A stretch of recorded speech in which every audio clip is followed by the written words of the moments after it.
नमस्कार, मैं हूं आमिर बेग। आप देख रहे हैं सिटी बुलेटिन न्यूज। पेश हैं आज के प्रमुख समाचार। अयोध्या नगर निगम बोर्ड की आज पहली बैठक सर्किट हाउस के सभागार में संपन्न हुई। आज पहली बैठक में कार्यकारिणी का चुनाव किया गया, जिसमें 12 सदस्य निर्विरोध चुने गए, जिनमें से 6 सदस्य भारतीय जनता पार्टी के, 3 समाजवादी पार्टी के व निर्दल सदस्य शामिल रहे। यही नहीं, टैक्स विसंगतियों को दूर करने के लिए 5 सदस्यीय एक टीम भी बनाई गई है, जो वार्डवार सर्वे करके अपनी रिपोर्ट सौंपेगी। टीम में एक पार्षद भाजपा के, एक पार्षद सपा और एक पार्षद निर्दल के अलावा अपर नगर आयुक्त व सीटीओ शामिल हैं। यह पांचों सदस्य वार्ड बैठक करके टैक्स की विसंगतियों को लेकर महापौर और नगर आयुक्त को अपनी रिपोर्ट सौंपेंगे, जिससे उसकी विसंगतियां दूर हो सकें।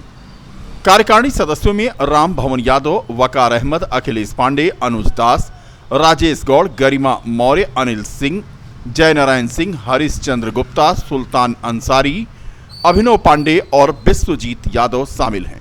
बोर्ड की बैठक के दौरान पार्षद विजेंद्र सिंह भाजपा पार्षद दल के नेता चुने गए। महापौर महंत गिरीशपति त्रिपाठी ने बताया कि राम पथ के साथ साथ जो शहर के 27 नाले हैं, वो बरसात के पहले साफ कर दिए जाएंगे। राम पथ पर बनाए जाने वाले डक्ट को भी बरसात से पहले तैयार करने की उम्मीद है। कुल मिलाकर के आज अयोध्या नगर निगम बोर्ड की पहली बैठक संपन्न हुई और इसमें सबसे अहम बात रही कि कार्यकारिणी का चुनाव हुआ, जिसमें 12 सदस्य चुने गए, 6 भाजपा के, 3 समाजवादी पार्टी के और निर्दल सदस्य शामिल रहे। आज बोर्ड की बैठक हुई और जिसमें जो हमारे नए पार्षद चुनकर आए हैं उनके बीच से कार्यकारिणी का चुनाव हुआ, जिसमें 12 सदस्यों का कार्यकारिणी का चुनाव हुआ और भारतीय जनता पार्टी के जो पार्षद दल है उसके नेता घोषित हुए। इसके साथ साथ जो एक महत्वपूर्ण निर्णय ये लिया गया कि जो जीआईएस सर्वे को लेकर, टैक्सेशन को लेकर जो विसंगतियां चल रही हैं, उसके लिए एक कमेटी फॉर्म की गई, जिसमें एक भारतीय जनता पार्टी का, एक विपक्ष का और एक निर्दल पार्षद, ये 3 पार्षदों की एक कमेटी है और उसमें साथ साथ कुछ सरकारी कर्मचारी भी रहेंगे। ये पार्षदों की कमेटी इस टैक्स की विसंगतियों के बारे में शीघ्र ही अपनी संस्तुति हम लोगों को देगी और उसके आधार पर फिर हम लोग आगे मामला है टैक्स की तो बात कर रहा हूँ। टैक्स के लिए इसके लिए हम लोगों ने एक कमेटी बना दी है।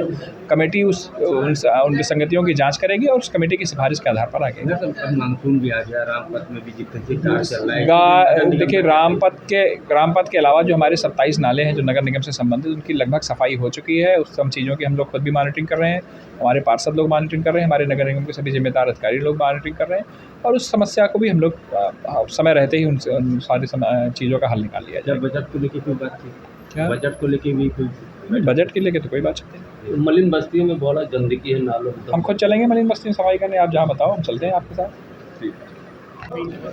आज हमारे सदन की प्रथम बैठक थी। नवनिर्वाचित सदन का जो सभी सदस्य थे उनकी उपस्थिति में आज अभी कार्यकारिणी के 12 सदस्यों का निर्वाचन किया गया और लगभग सभी हमारे जो माननीय कार्यकारिणी के सदस्य हैं वो निर्विरोध निर्वाचित हुए हैं।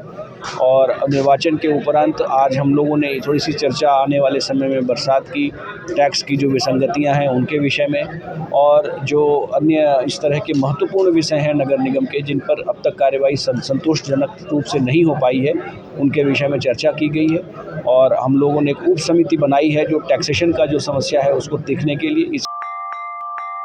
अपनी मांगों को लेकर के बड़ौदा यूपी बैंक के अधिकारी और कर्मचारियों ने इकट्ठा होकर के आज दूसरे दिन भी धरना प्रदर्शन किया। आज अंतिम दिन सभी ने नारेबाजी करते हुए अपनी मांगें पूरी करने के लिए मांग पत्र रखा। धरना प्रदर्शन के दौरान ऑफिसर एसोसिएशन के अध्यक्ष राजेश खत्री ने कहा कि ग्रामीण बैंकों के कार्मिक अपनी 7 सूत्रीय मांगों के लिए लगातार 2020 से संघर्षरत हैं, लेकिन प्रबंधन अपनी तानाशाही और कुटिल नीति अपनाते हुए कार्मिकों का शोषण तो कर ही रहा है, मानवीयता को भी इस कदर प्रभावित कर दिया है, जिसमें बीयूपी के बहुत से साथी अवसादग्रस्त होकर अस्वस्थ होते जा रहे हैं, जिसके कारण बाध्य होकर हड़ताल जैसे कार्मिक अस्त्र का सहारा लेना पड़ा है। उन्होंने कहा कि हमारी प्रमुख मांगे हैं भारत सरकार नाबार्ड द्वारा स्वीकृत मित्रा कमेटी की संस्तुति के अनुसार समस्त पदों पर पदोन्नति और व्यवसाय के सापेक्ष कार्मिक संख्या में वृद्धि आदि मांगे शामिल हैं। मांगे हैं 7 सूत्री है हमारी, उसमें एक मित्रा कमेटी को लागू करना मित्रा कमेटी के आधार पे, हमारे वर्क बिजनेस के आधार पे हमारी इस ब्रांचों का कैटेगराइजेशन होता है। उसके आधार पे ही हमें जो है क्या नाम है बताया जाता है कि इतना स्टाफ आपको मिलेगा। वर्तमान में लगभग 1000 आदमी की रिटायरमेंट,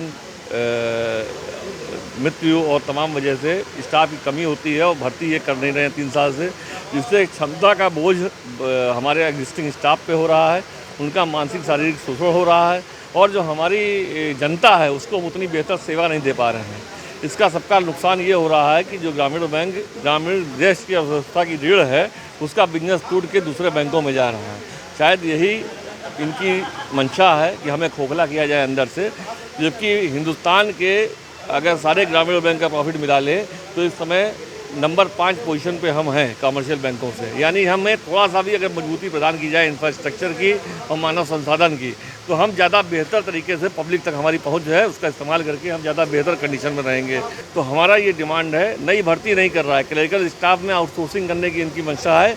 जब हमारे क्लरिकल स्टाफ उन्नत होकर अधिकारी बन जाते हैं तो ब्रांचों पर बिना कैशियर के तो आप चलाओगे नहीं, या तो उनको आप कैशियर बना के रखोगे, पैसा अधिकारी का दोगे, वो भी बैंक का नुकसान है, या फिर आप ठेके पे 15,000 रुपये पे लड़के भर्ती करोगे, देश के बेरोजगारों को रोजगार नहीं दे रहे हो।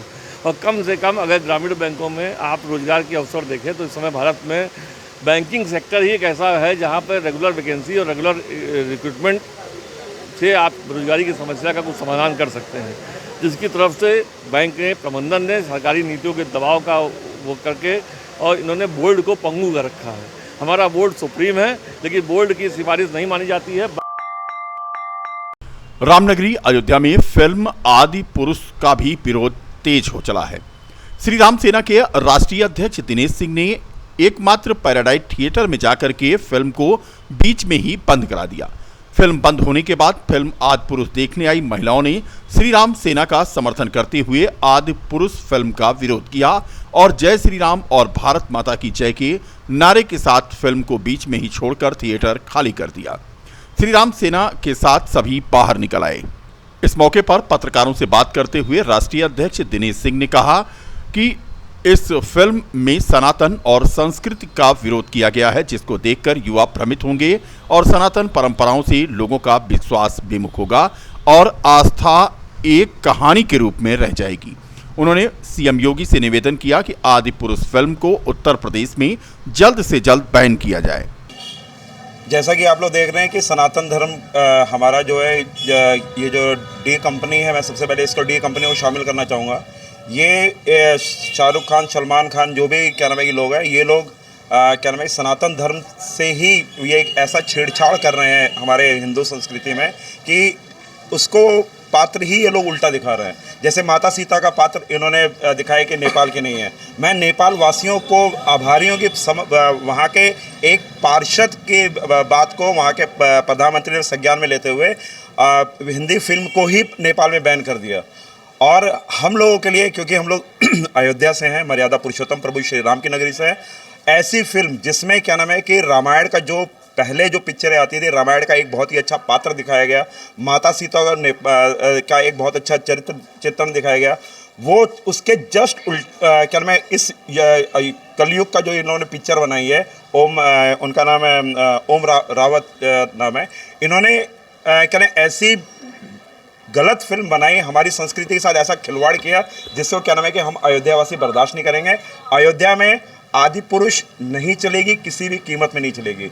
ओम रावत जी को खुली चुनौती मर्यादा अयोध्या से दे रहा हूँ कि हम लोग बॉम्बे आ रहे हैं, आप अपने घर की बहू बेटियों को इस पिक्चर में लाइए, हम लोग नंगा नाच आपकी बेटी को कराएंगे। और इस तरह की अगर दोबारा आपने पिक्चर बनाई तो आपकी जिस तरह से आपने माता सीता का चित्रण दिखाया है बहुत ही अशोभनीय है, और जो इस भाषा का आपने उपयोग किया है वो बहुत ही गलत भाषा का आपने इस्तेमाल किया है, इसका हमें विरोध है। महंत राजू दास जी ने जो भी कहा है ये साधु संतों का विचार है। हम लोग युवा हैं, अयोध्या के युवा इस पिक्चर को, आदि पुरुष को किसी कीमत पे नहीं चलने देंगे।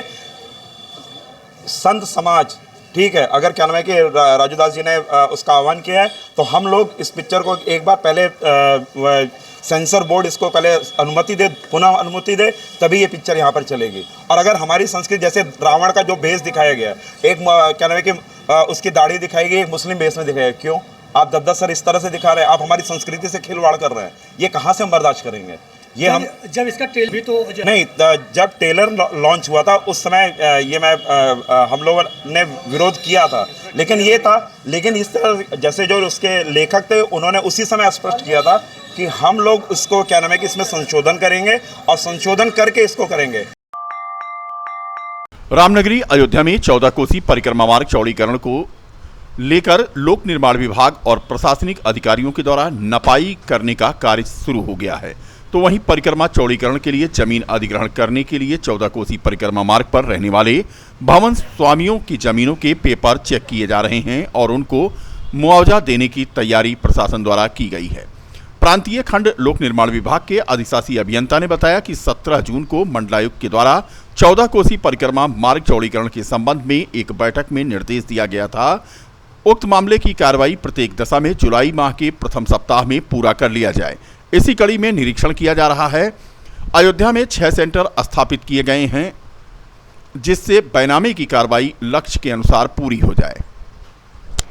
ये हमारी 23.943 किलोमीटर इसकी लंबाई है और इसमें आपसी समझौते के आधार पर जो है मुआवजे की कार्रवाई की जा रही है। इसमें कुल जो है 1276 जो है बैनामे होने हैं और 1205 जो है RNR, ठीक है। इसमें 6 कैंप हमने लगाए हैं, जिसमें 4 सेट जो है ये रजिस्ट्री की टाइपिंग कर रहे हैं और 2 उसको ऑनलाइन कर रहे हैं और हमारा लक्ष्य है जल्दी से जल्दी इसको जो है वितरित करने का। अलग अलग एरिया का अलग अलग DM सर्किल रेट है, वही उसी दर पे दिया जा रहा है, उसका 2 गुना। और मुआवजे की कार्रवाई हम जुलाई के फर्स्ट वीक में कर लेंगे, उसके बाद काम प्रारंभ।